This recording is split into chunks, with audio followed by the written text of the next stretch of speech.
Grab your cup of coffee. Sit down for a story.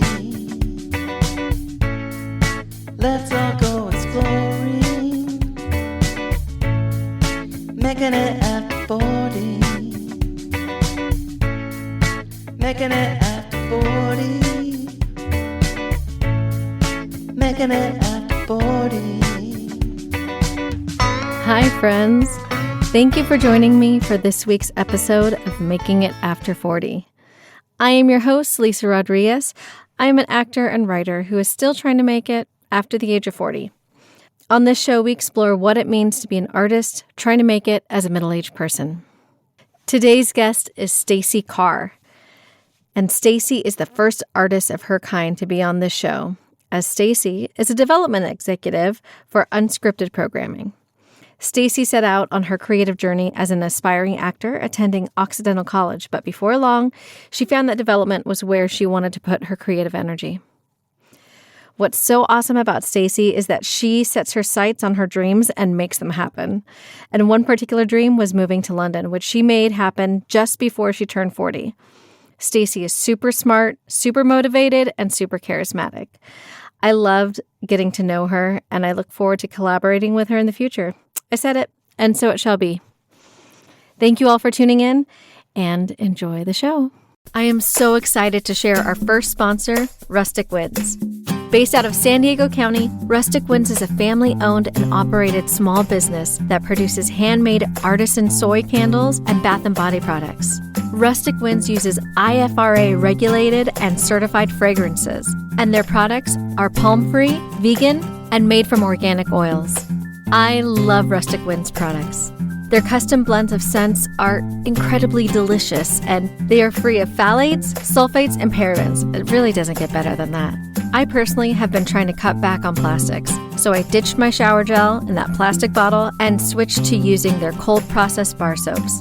My personal favorites are birthday cake and honeysuckle jasmine. If you're looking to support small business for your holiday gifts, or maybe you're looking to change things up with your regular body care routine, please check out Rustic Winds on their website at www.rusticwinds.com or check them out on Instagram using their handle @rusticwinds. For my listeners, they're offering new customers 15% off. Use code MAKINGIT, MAKINGIT. Check them out today.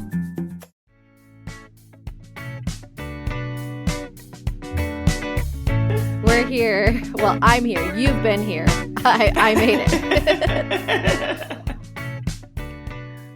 So today my guest is Stacey Carr. Stacey, I found you through just an actor friend, one of my internet actor friends who have never met in real life. Yeah. And so I had asked her if she wanted to be on the show, and she's a little too busy right now. So she sent you my way. Yeah. And I was looking at your profile. I was looking at the information you sent me yesterday about what you do. And essentially, you're a development executive. Would that be accurate? Yes, that would be accurate. Right now, I'm working as more of a freelance development exec and consultant on more of a project-based basis. But yes, that has been my primary career for the last several years. Yeah, that's awesome. So you're the first of your kind on our podcast. Yay! In terms of like development executives. Too. Yeah. We're creative exactly. too. Yeah. I'm trying to get more artists and creatives on this show.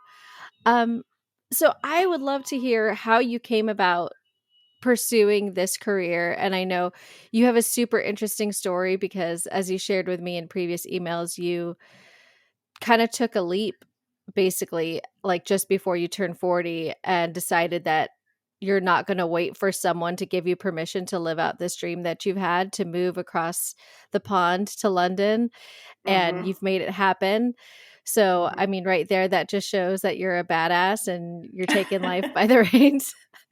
I kind of feel like that happens when you turn 40. You're kind of like sick of waiting for someone to give you permission to do the things you've been wanting to do.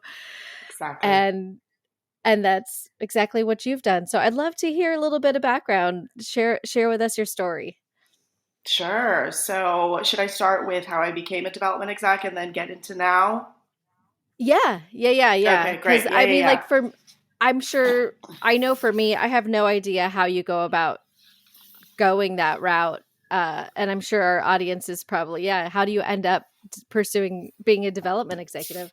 Good question. Good question. Well, I'll start by saying that I have primarily been in the unscripted television space, and unscripted is also known as reality, Mm-hmm. non-scripted, alternative genre. So basically anything that doesn't necessarily involve actors or scripts. I've worked on everything from talk shows, competition elimination, docuseries, etc. So it's a really large umbrella, specials, different things like that. So Oh, cool. I initially, I went to Occidental College in Los Angeles. I'm originally from Reno, Nevada. I always wanted to work in entertainment. I thought that the route was going to be as an actress because when you're from a small town, that's what you think being in the entertainment industry is. Yeah. And then you're like, oh, well, let me go to Hollywood and learn about the industry and like learn that there's a million different jobs that you can have. But anyways, I thought I was going to be a theater major and then, get into acting and theater. Just, even though I love theater today, the department and the program at my school just didn't really suit me. And so I ended up Mm. majoring in sociology. My first few years out of college, I used that sociology degree, was working in the nonprofit world, worked as a teacher for a while, was working with at-risk youth, and I was doing like background extra work on the side because I still like wanted to penetrate the industry, but I didn't really know how Yeah. to get in. And so it was 2007. I had left my nonprofit job and I had done um, this like all day long seminar about careers in entertainment that was offered through UCLA Extension. And they Oh, really broke down like, this is like what the industry is. This is a production company, a studio, a network. This is how you get in as an intern. And this is what you do when you work your way up from assistant to executive. And that was like the first time where I was just like, oh, wait, I can like see a path for myself. This actually makes sense. And not only that, mm. but I think there's something cool about the unscripted realm. And so for me, the good thing about being in LA and, I had sort of creative friends. I just was like, I just need like an entry level job. I need an assistant job. I need to Mm-hmm. work for somebody and just like start working my way up, figuring things out. Didn't really know exactly what I wanted to do. I think I said producer. I didn't know. Anyway, I got my first job through the UTA job list, which I'm sure people have heard about. It's Okay. a really popular job list. And I got a job working as Penny Marshall's executive assistant, like working out of her Oh, wow. house. Oh, wow. And yeah, so I worked for her for a little while. It wasn't really the best fit. She wasn't really doing too much because she was essentially almost retired at that point. Yeah. But I eventually ended up going back to the guy who led that career seminar at UCLA Extension. And he's still a friend and mentor today. But I went to him and I was like, listen, I've been working in the industry for a while. I don't really know if this is going somewhere, but I really like unscripted. And I think something's with that. Anyway, ended up introducing me to an exec and producer at the time who needed somebody. And I ended up working with that guy for like the next year and a half. Okay. We worked on a couple shows like in the pre-production phase, and we were working in a show that was like post-production, and then he ended up joining a company and needed an assistant where we were doing development. And essentially once I started working as his assistant, that's when I started realizing that I was like, oh, I'm on the development track. I think I could see Yeah. myself as a development exec, one day, but this was just really like the training ground for me to learn like what does it even mean to develop shows, what's the landscape, how do you do it, et Mm. cetera, et cetera. So Yeah. essentially it was that first assistant job that really helped me, and then from there I just started doing a ton of networking, getting involved with different groups in Hollywood, and I just started working my way up. I was working like, I worked on the network side, Hmm. and then I'd switch over to the production company side. And for the last, like, I don't know, 15 years, that's essentially what I've been doing. Finally made the jump around 2014, 2015 into the more exact realm. And yeah, I've just kind of been doing that ever since. Is that a hard jump to go from being like kind of more in the assistant realm to like someone giving you that opportunity to be like an official executive. Yes. Yeah. I can imagine. I imagine you have to have someone like vouch for you, or like someone's willing to like, I don't know, give you the chance. I don't It seems like Yeah, it absolutely. seems like there'd be a lot of gatekeepers who don't want to let new people in. Yeah, I mean, it's tricky because it's one of those things that there's like not a surefire formula, which could be frustrating when you're coming up, right? Because, I think I was an assistant for around 6 years. I had friends who were only assistants for maybe 3, 4 years, and so there's a lot of Mhm. people that I came up with in the industry that ended up getting further ahead because, they were in a company that maybe allowed for them to make a jump, or maybe they Yeah. were better at creating a pipeline, or they had a boss that was like, oh, yeah, yeah, we'll promote you, and I just was kind of in situations where like I think early on in my career, like I was laid off at different times. Like the companies Mhm. I was at wasn't really making a big investment in unscripted. And so like, you can't get promoted if there's not an opportunity for your department to grow, and Yeah. so you kind of end up starting over a little bit. So and there's just so many assistant jobs and there's fewer like middle exec jobs. But um, yeah, I think eventually I did gain enough experience and was at the right place at the right time to be able to make that jump finally. But yeah, it's really one of those things that can be tricky for people. Yeah, and it seems like, especially in the last, I don't know, 20 years or so, that you and I have like really been at our careers making headway at all. There've been so many changes in the industry. Hmm. It seems like there's a lot more players in terms of like bringing money into the industry, where companies are buying each other, eating each other up. So if you Yeah, constantly have this shuffle, then then layoffs are happening, exactly. and the person who was mentoring you now just moved to a different company, and the new person who's replacing them doesn't know you and doesn't trust you, and they want to bring in their person. So I do feel like, especially in these times, I can imagine it's really hard to get anywhere, just like for actors. And then of course then you bring in the whole like streaming stuff, and there's 1,000 networks and on cable, Hmm. and especially being in the unscripted world, I Hmm. imagine there's a lot to navigate, and you probably have to like really do your research to know who the players are and build relationships with those people. Absolutely. And the good thing is it's like it is a small tight knit community and you do meet each other. But I think exactly what you're saying with all the constant changes and the restructures and the Mhm. consolidations that happen in the industry, that's actually a big reason why I wanted to pivot and do something different and get into consulting and move to London, because I just felt like it was just consistently the same thing. I have friends who, Mhm. yeah, we've just been in this game for a while where we're 2 years at this company, a year at this company, 3 years at this company, and it's like, yeah, it's nice to get the variety. Sometimes those moves come with a promotion. Sometimes they come with more money, but like, what's the end game? Like, Yeah. what's the end game if like just the company is just gonna, change and maybe just leave you in the shuffle like literally every couple years? It was just, Yeah. it became daunting at times, I felt. Yeah. I think the one thing that I've learned, because I had my background being in the corporate world and being a Hmm. commercial property manager for so many years. Hmm. I learned a really hard lesson. uh I don't know. I guess it was 10 years ago now. Oh my gosh.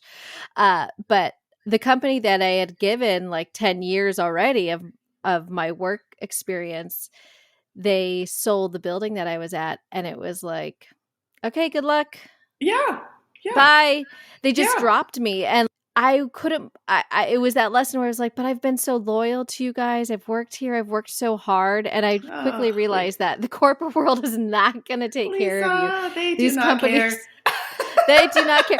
I was given the choice. They're like, "Okay, so if the new company doesn't want you, then we'll give you a severance and you'll get like all this money." And I would have gotten a good amount of money if the company, but the company wanted to hire me. So like I basically just had to take be with a new company and I didn't have a choice whether or not I was a good fit for the new culture. Oh, It's like I either see. do that or be unemployed. So yeah, they are not going to take care of you. I had to learn that lesson. Yeah. Yeah, it's really a bummer because you try so hard to get into this industry. You love it so much. You feel so Mhm. privileged to be a part of it. You love what you do. You love your community, and then you're just like, oh, well, this happened now, and no one cares, And so it's like you Yeah. can't help but put your heart into it. But companies, they got to do what they got to do, I guess. Yeah. Yeah. So what was it about unscripted specifically that drew you towards it? And then after we get I want to get into like you making your Yes, move, but I want to yeah, understand about like what is your driving force with this, cuz like you said it is another yeah. creative aspect. So what was it that drew you in?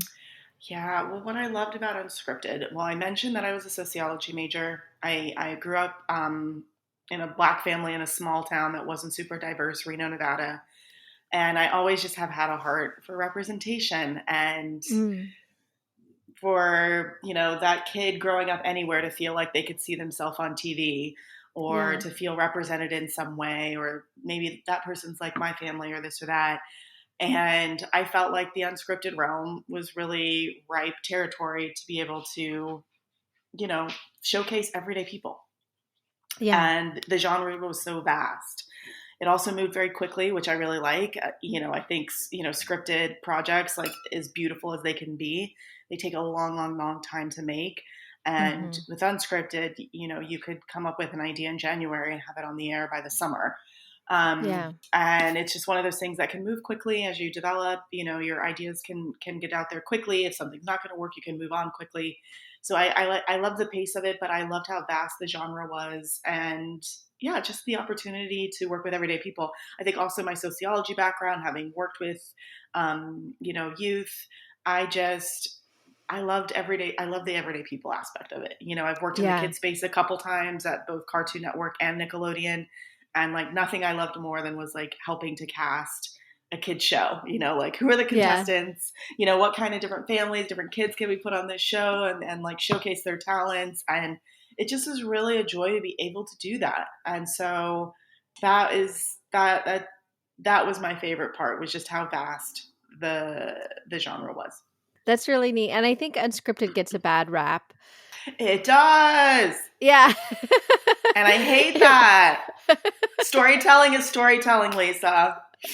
I agree. I mean, like you guys have the challenge of taking what could essentially be compared to improv, but it's not, it's just people living their lives and Yeah. pull it all together and make a story with whatever footage you've got that day. And that's got to be really hard. Yeah. I Especially mean, if it was a boring day. And then you're like, okay, let's exactly. try It's to like make you're something pulling out it. of it. Yeah, so true. Yeah, especially when you're working in docuseries, you're like, some of these people aren't that interesting, but you have to, try really hard in the development phase to make sure you're choosing people who have a lot going on. But Yeah. yeah, I mean, yeah, I think a lot of the sort of louder unscripted fare where people are treating each other badly, or Hmm. I think that is what people really kind of think that the genre is. Yeah. I mean, the thing is like those shows, they do well, they're entertaining, the Yeah. characters, people love them, they want to watch the drama, and so there is a space for that. But I've always Hmm. been drawn to docuseries and formats where the stakes are high and people are discovering something new about themselves, where the audience really feels met and seen by what they're watching. Yeah. So I always try to stay away from the salacious stuff that you felt bad about. Yeah. Yeah. Yeah.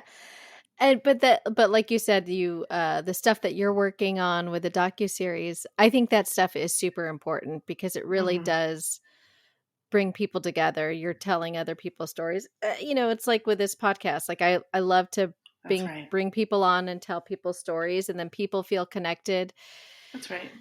in a way that they might not normally, or um and the other aspect that you brought up was the representation. You get to bring these stories That's right. to the broader audience. I would say even it wouldn't fall necessarily in the docuseries genre, but when I was pregnant with my first child, I used to watch, oh shoot, what was it? There was a show on like TLC or something, Birth Mhm. Stories. And Mm. watching those were so important to me. Yeah, I bet. It really helped me mentally and emotionally prepare for the birth of my first child, because I was like, oh, look at Exactly. what these women are going through, and That's oh, that exactly could it. happen. I didn't know that was the thing that could happen. That's exactly it. You know, people think that unscripted is just one thing, and I was like, no, you can learn so much. It's such a great storytelling medium. But yes, exactly. Like, and I love that TLC was so on brand for you, right? Because they used to be the learning channel, right? Yeah, yeah, So yeah, you yeah. learn something from them. And even with the game shows, that's a whole other aspect that people don't think about. That's Absolutely. considered unscripted as well. And those are Yeah, it fun. is. And the singing shows and talk shows, it's like, Mhm. yes, you know, certain parts are scripted. You have, you know, copy for the hosts and, you know, you need to drive the story forward in different ways. So there are scripts, but you still have no idea what's going to go down. And Yeah, that's the part that's still exciting. yeah. Okay, so then you've been working in LA and Yes. being shuffled around from company to company, and you're over Yeah. it. I'm You're over ready. it. Yeah, you have this dream. You want to move to Yes. London, which I Yes. I did a year abroad in college, and I Oh, love England so much. I bet. I miss it so much. Like I'll tell people, it was my favorite time in my life was my Hmm. year abroad. I just, like Wow. sometimes you just feel so connected to a place. Yes. Your soul feels like, there's a piece of me here. I don't know why, but it Yep. just like, I felt like it was another home for me. Oh, So I I'm love so that. excited for you to get to be in London. Oh, Oh, thank so you. how did that dream come How about? did it all go down? Oh, Lisa, this is a Yeah. story I'm going to try to tell you as succinctly as possible. Well, first of all, I think London has that effect on people. England is such a beautiful country. I've heard from so many people who say that they had studied abroad here at some point and really loved it. And England really hadn't been totally on my radar for many years, but I had some friends who were living out here about 11 years ago, and I decided to come out and visit them, you know, for a week for like a little vacation. And I loved it, and it really stuck Mhm. with me. And I just felt so peaceful here. I loved all the parks. I loved how international it was. Mhm. You know, having been in LA forever and ever, I was just like, oh my God, like public transportation is like created for the people. like Yes. Oh like my gosh. there was something so touching about that like this city is built to help us get around. Yeah. And there was just it's just totally a lifestyle change, a game changer. And I just remember like, yeah, it's like all the hours we spend in LA, you know, it's probably a little different now because people are working from home more, but you Yeah. know, just so much life and time spent, energy wasted being in the car. And there was Mhm. just something about that I really liked. And so anyway, Yeah. from then on, it was always on my radar because, you know, working in entertainment, it's like you can't just live anywhere. It's really LA, New York, or it's London. And I knew that a lot of unscripted was coming out of London, and like there were a lot of companies that had, you know, LA offices, but like their parent company was in the UK. And Mm. so like in my head, I was just like, maybe some way, somehow, like that could be something. I never felt really drawn to New York, but I just kind of like tucked it away.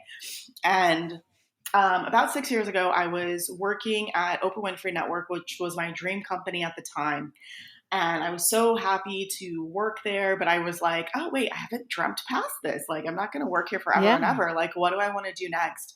And I really felt like there was this like divine pull, like just leading me to London and really feeling like that was next. Yeah. And I just thought, I was just like, well, you know, like I've had big dreams. Like I wanted to come to LA. I wanted to come and work at OWN. Like all these things that I have wanted to do over the course of my life have happened some way, somehow. So how come this one can't as well? And Yeah. so this took me on a journey of like several years of trying to figure out if I could go through my companies. And essentially, like there just wasn't really any opportunity for that to Mhm. happen. And I left OWN. I worked at another company that had a UK parent company. It wasn't really the best fit. I ended up getting poached to work at another company. Didn't really see a lot of international opportunity. So around the end of 2019, I was really starting to feel like, I think I want to make this jump. And, I just feel so strongly that I'm supposed to be here. And I had actually just decided to go out there for 2 to 3 months. And was putting all my affairs together, and then Mhm. COVID hit. Ugh. So I ended up not going. I stayed at my company and worked all year and was just trying to figure out when can I go? Because this is the time that I'm Yeah. going. I already decided it's just a matter of when. And eventually, after all the lockdowns, it felt like the best time to go was August of 2021. So I first came out here last year. So Uh-huh. I should mention, Lisa, that I just kind of went for it. I moved out of my LA apartment.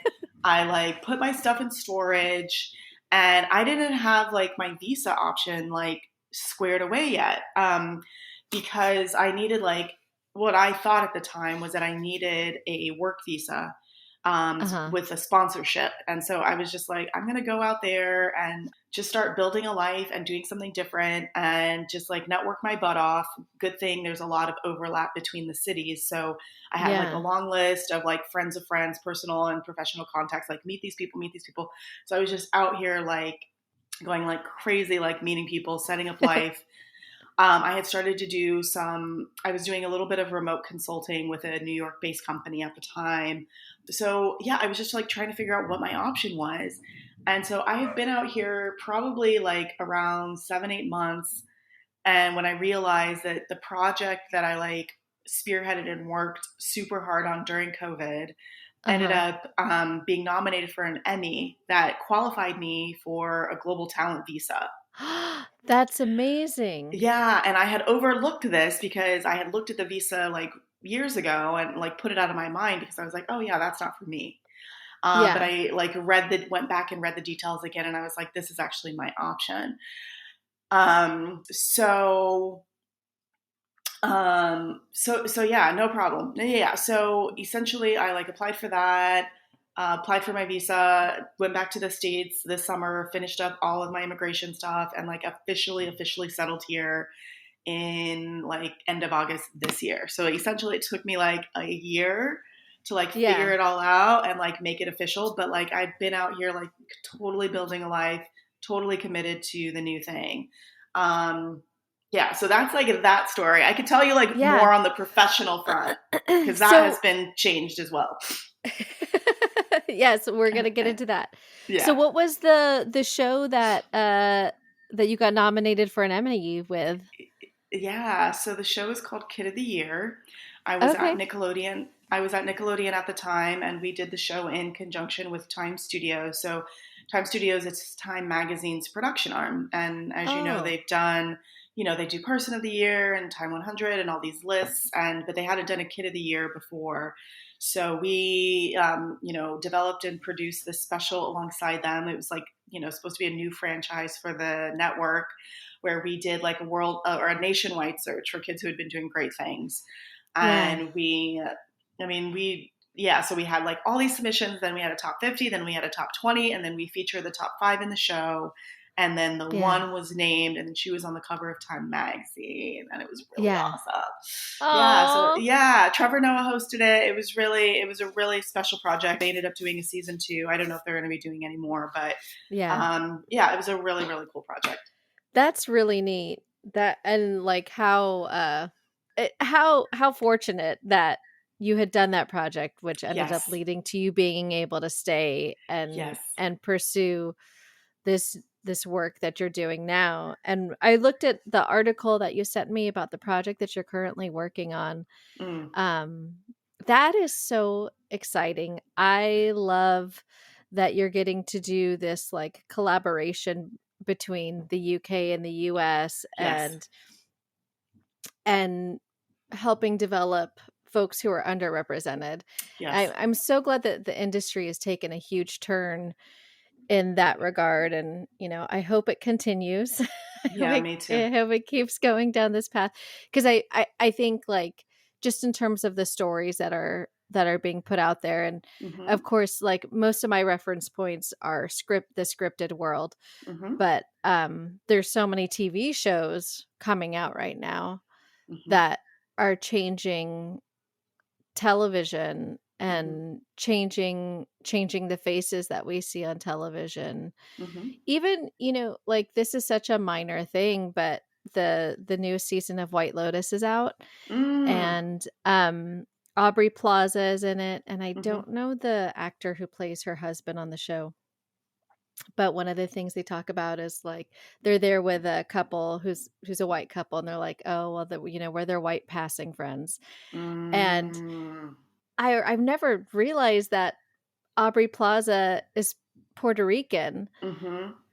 And so I was like, oh, hey, that's awesome. That makes me feel so good, because, like, being half Mexican as well, like, and being white passing, like, for me personally, I'm always like, I don't know where I fit, and they're gonna have to, like, they want to cast me ethnic, and I'm not, like, Mm-hmm. ethnic, the stereotype Right. that people want to think of. Yes. Yeah. And like, I feel like, oh, if Aubrey Plaza is having a role where they can embrace, like, her ethnicity, but it's, like, not like she has to be like, okay, like, with some, Yes. like, stupid accent.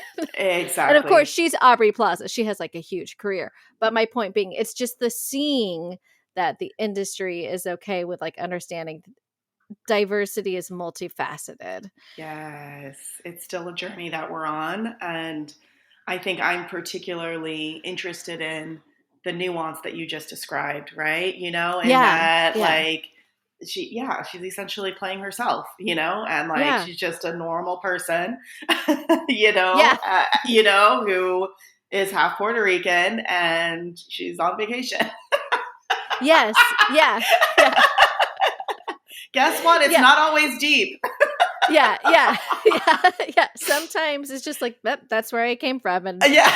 my family's been here, like, been in the US for 3 years.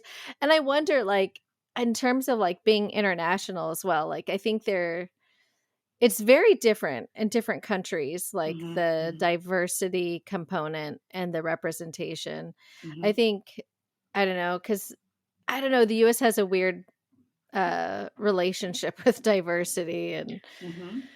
and representation. But so I don't know, I'd love to hear about how this project came about, and how you were able to make the headway into, like, I don't know.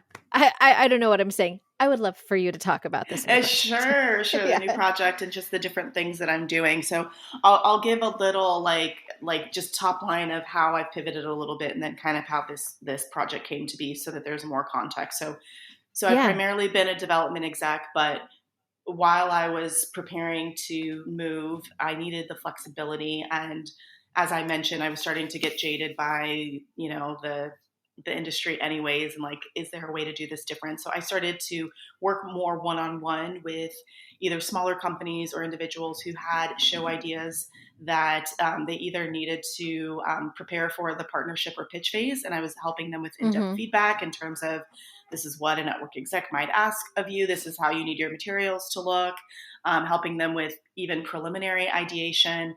But yeah, just, like, wanting to be a liaison for companies that want to get into the TV space in a new way.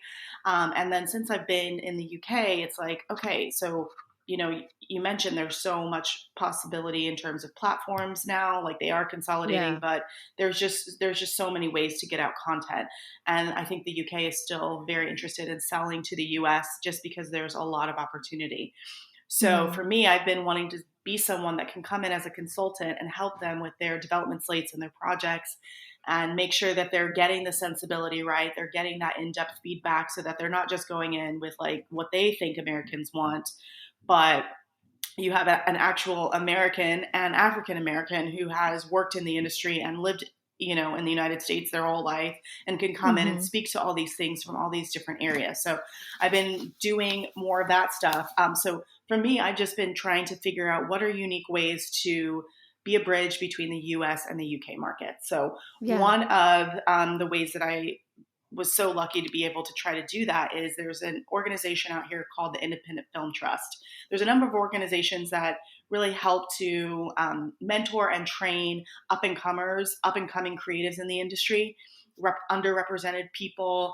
So essentially I was trying to find like, what are the organizations that are doing the sort of consulting and the sort of programs that I am interested in doing? Where are my values aligning with people? And so I found that they had this project called Creative Corridor, which was a transatlantic exchange for writers of color from the US and from the UK. So they did their first one last year. They had 5 writers from the US, 5 from the UK. This year they had 7 and 7.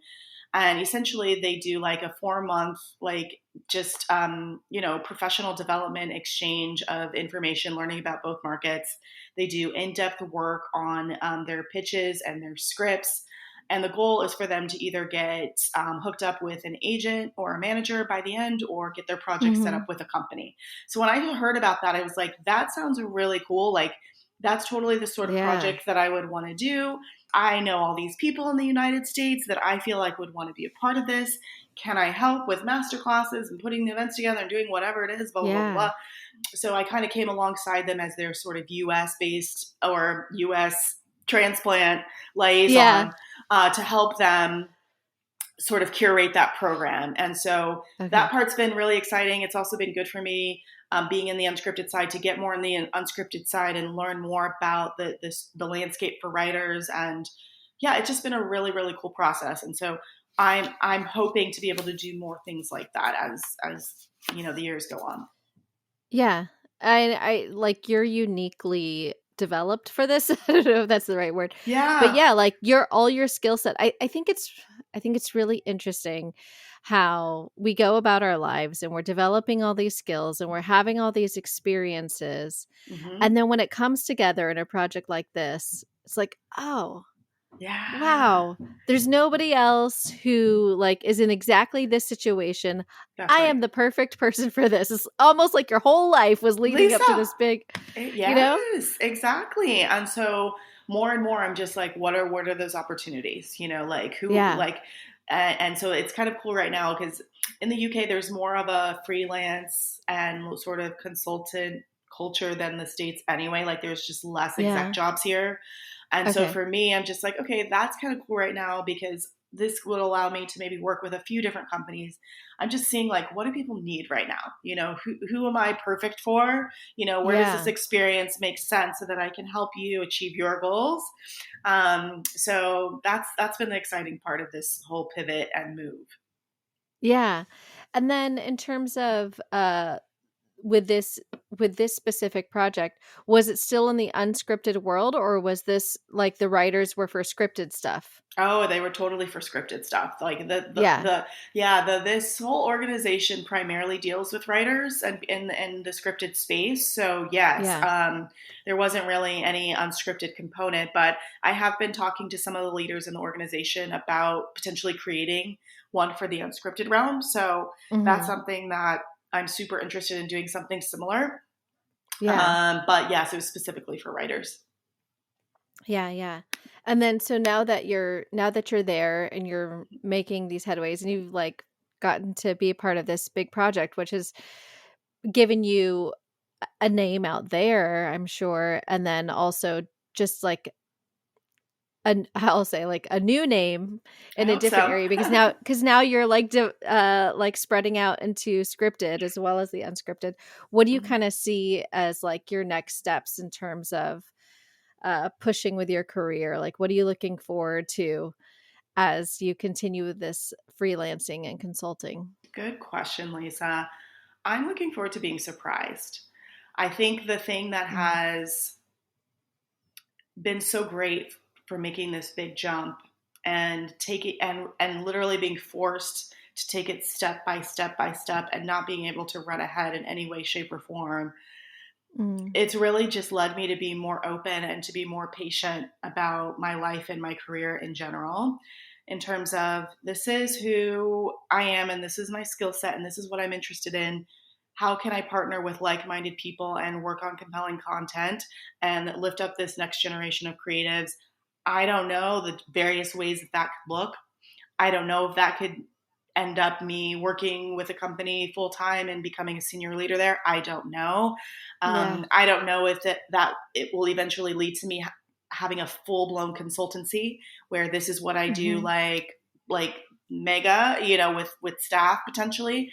I'm still sort of in those early stages of building my I guess professional footprint here. So I am mostly looking forward to being surprised. Yeah. Yeah. Yeah. That's really neat. Yeah. The other thing that I'll say, Lisa, is that with this move too, and, being at this age, I turned 40 in April. I really I did not want to duplicate my LA life here. I didn't want to just say, oh, I want to like do the same thing I did out there and just do it here. No, I wanted things to be different, Yeah. There's so much fun out like to be had here. The arts and culture scene is through the roof. I go to a show probably once or twice a week. There's always some crazy cool event that someone's telling me about. Like, I came out here for a new life, Yeah. so I'm still very ambitious. And sometimes I even forget how ambitious I am because I separate work and play like very clearly. But I still am very ambitious, and I do have a lot of goals, and I do want to work hard and be recognized for it, et cetera, et cetera. But I really like to have fun, and I want to have experiences. I want to have, a meaningful relationship eventually. So for me, I want to have like as balanced as a life as possible. Yeah. And I would say I feel like London really kind of allows for that because of I think you hit on it earlier. The public transportation is such a game changer, It and you is. don't know what you're missing until you've experienced it. And once That's you've right. experienced it, you realize like how much is lacking Yeah. in other cities, in particular in Los Angeles, with not having the public transportation, because transportation becomes a roadblock for doing so many things. That's right. Even there's times when, you're talking about the arts and culture. It's so easy to like walk to something or hop on the tube and go to wherever. It's very, very easy. Yes. Whereas in Los Angeles, sometimes I don't go to a show because I think I don't want to have to find parking. It's going to be a Yes. nightmare. It's going to cost $25. Yeah, I'm going to have to pay $25 just for parking plus the show. Like, Yeah. it becomes a roadblock for sure. Yeah. And I think you also touched on, as you age, like the things that you're looking forward to, like having a new life.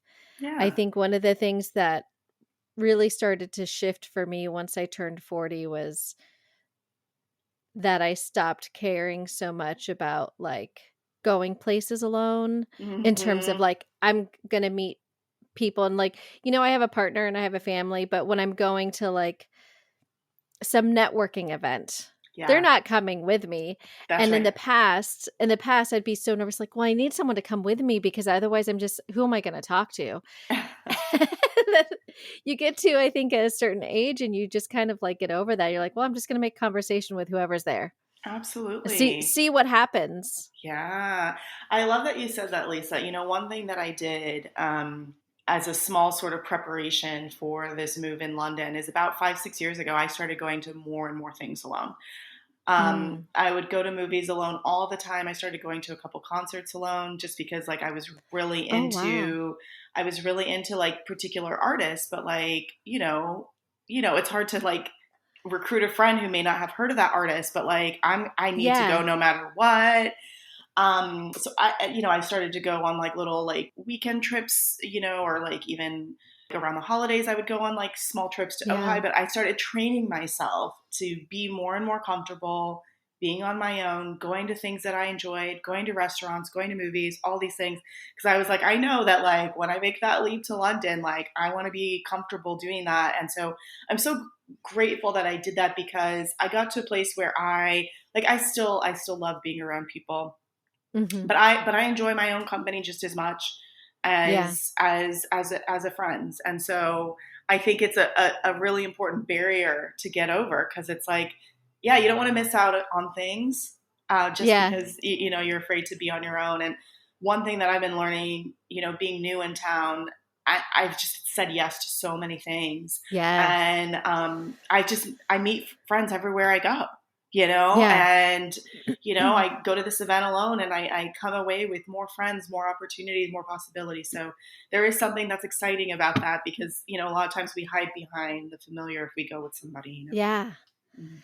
My good friend and former guest of the podcast, Leonora Pitts, she talks about that. That's Yeah. her biggest piece of advice to people when you're in a new city, when you're in a new situation where you're trying to meet people, is just say yes to everything. Somebody Yeah. invites you to anything, just say yes Just and go to it. go. And now she's kind of famous for everybody knows her. Yeah. Like you meet complete strangers in this city and they're Yeah. like, oh yeah, like somehow it comes up, oh yeah, I know Leonora Pitts, because she just knows everybody. And of course she has the personality and for that because she's such an extrovert. But Mhm. yeah, I think when you say, even if you're not a huge extrovert, just say yes and go and see what Yeah. happens. and Just go and it's and see. you never know what projects it's going to lead to as well, like It's what kind of so collaborations or creative projects. It's so true, Lisa. Well, here's a funny story. So, our mutual friend Kiziana, who told Yeah. you about me, she told me about this random event, um, like that was happening in March. That like I don't like the New Black Film Collective was putting on their first ever expo, and I was just like, okay, that sounds cool. Something in the film industry. I don't Yeah. really know. Blah blah blah. I'll just go.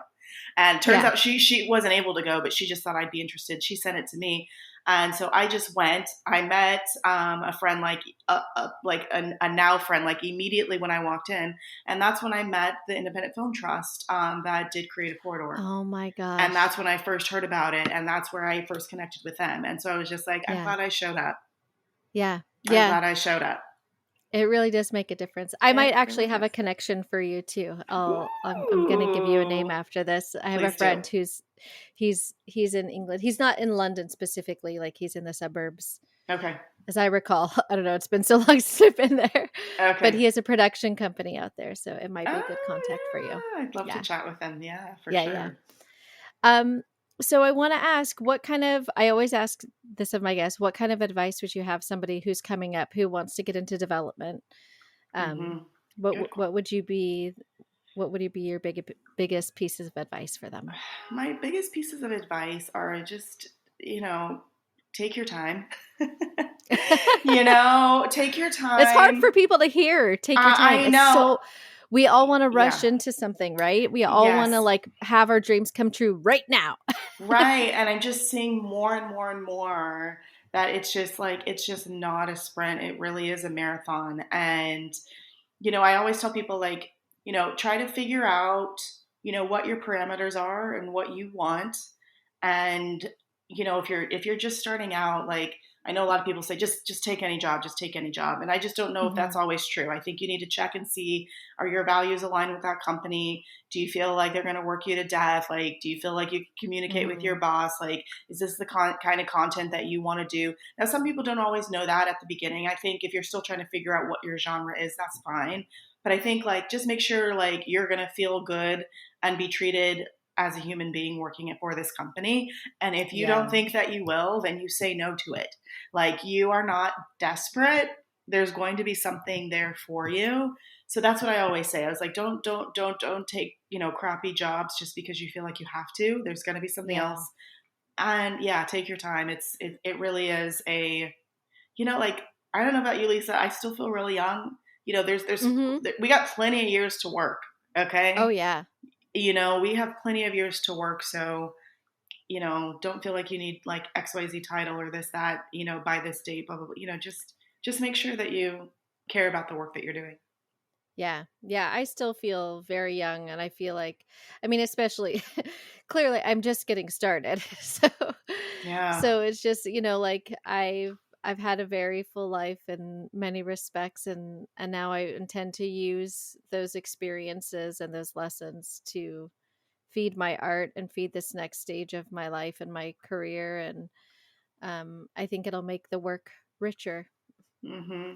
Like not in terms of money, like in terms of like the stories and the connections and whatnot. Yeah, I love I think that. so. Yeah, so much gets better with age. Absolutely. I Yeah. agree. I agree with that. Yeah. And then the other question I want to ask you is what does success look like to you? What does making it mean to you? And I usually will say like it might mean something different now than maybe when you were younger, but Yeah. yeah, what does success look like to you? It's such a good question. I think I can't even really imagine. I don't even really remember what it meant to me when I was younger. I think just Mm, that I could, like, I've always been a big dreamer. Like I wanted to work at OWN. I wanted to work in unscripted. And so I always felt like, okay, I'm doing those things. I did want promotions at different times, but I think now it's really about having a life that I love, that's full mm-hmm. of fun, that's full of purpose, having work that you care about and that you feel empowered while you're doing it. Yeah. And, I also think that, making money is important, but I think it's enough to where you feel like you have, freedom to pursue your passions and buy the things that you want, but also to be generous. I think that's something that has become hugely important to me over the last few years. I want to be able to give to things Yeah. happily and freely. Yeah. But yeah, I don't think it's ever totally been about a title. But I also want to have a great reputation. That's something that means Oh success. yeah. I want to be someone that people enjoy working with, that people say is a great collaborator, and we'd love to work with her again. So I think that those things are important. I want to feel great when I'm working, great about the work that I do, and I want people to have a really good experience working with me. Yeah. That's great. I love that question because everybody has a different answer. It's Yeah, success is so unique to each person, and everybody has like a really interesting take on it, and I love what you just shared. thank you. Yeah. Thank you.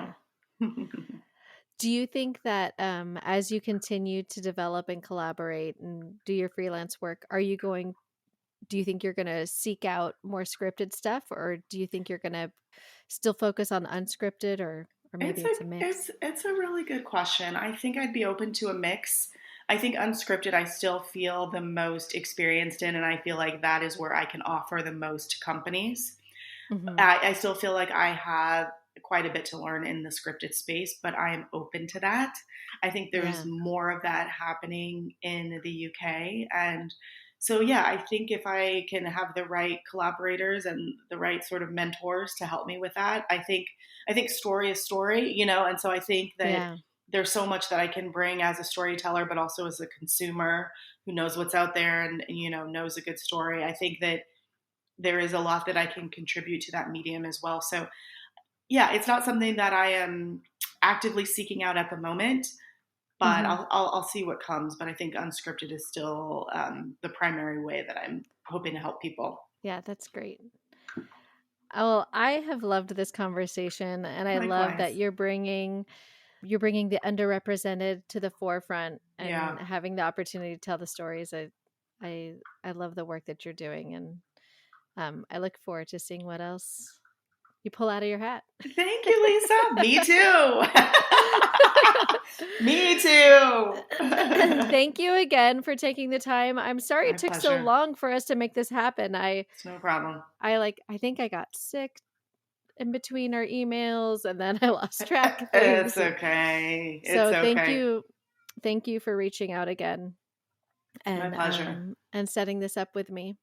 Thank you. It was really a Uh, pleasure. I appreciate it. yeah. Yeah. It's been awesome, and I'm gonna give you that referral for Okay, that. thanks so Yeah. much. Yeah, yeah. Cool. Okay. All right, thanks, Bye, Lisa. Stacy. Thank you all for listening to this week's episode. If you would like to follow Stacey or get in touch with her for business stuff, you can find her on LinkedIn. A direct link is included in the show notes, or you can follow her personal account on Instagram at star with 2 R's 323. And please, if you're enjoying the show, don't forget to rate, review, and subscribe wherever you listen. And if you want to give the show a little holiday gift this season, give us a 5-star review. We would gladly accept it. and it really helps us to grow our audience and reach new folks. Be sure to follow us on Instagram at Making It After 40, the number 40. And to catch up on my life when I'm not podcasting, check out my Instagram at Lisa Rodriguez. Thank you again for listening, friends, and have an excellent week.